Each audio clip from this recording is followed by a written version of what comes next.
Hi, it's Laura Giles with Pan Society here with your Animist tidbit. Today I'm talking about names. Do you have ancestors whose names were changed? If so, stay tuned. I'm sure you can relate.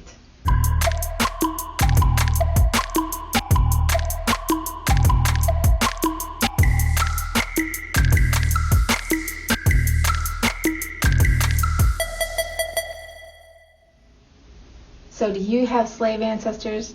All of them were given different names when they were taken from Africa. If your ancestors were Native American, Australian Aboriginal, or maybe even from the British Isles, where children were sent to boarding schools and indoctrinated into the local culture and religion, part of that practice involved giving them new names. Or, if your people were immigrants and their names were not recognizable by the immigration officer, they could have been changed. In my family genealogy, you'll see people named Bell, for example, in one document, then Isabel in another.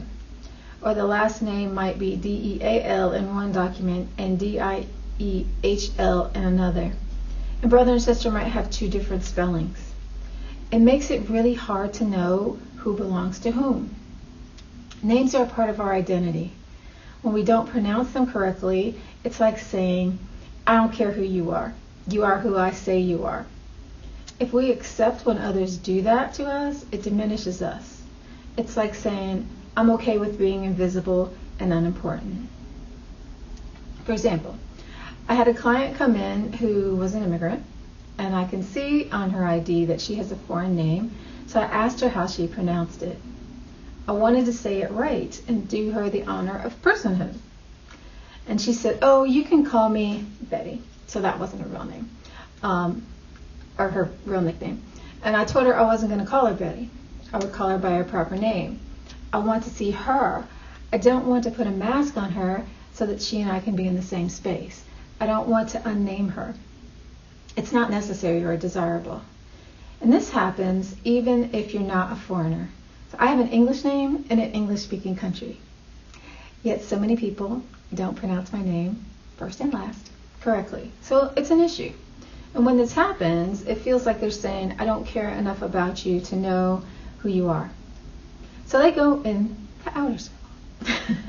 And I can't connect with you if you're in the outer circle. I can't connect with you well if you're in the outer circle, or if you don't see me. And I can't connect with you deeply or fully if you don't know who I am. And if you can't call me by the correct name, you don't know who I am. Geraldo is not Gerald. Claudia is not Claudia. Mariah is not Maria. Animism is a relational, connected spiritual path in my experience.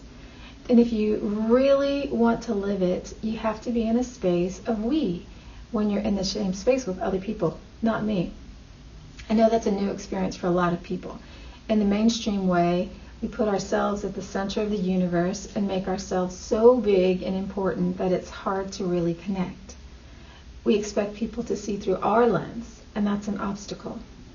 One tiny way to change that is by creating that we space. So I'm not any more important than you, and you're not any more important than me. I can be me, you can be you. And that includes calling people by their right names. I know that some sounds are not easy to make if they're foreign to you. You know, our tongues learn a certain rhythm. I had a really hard time trying to speak Arabic when I was in the Middle East. I get it.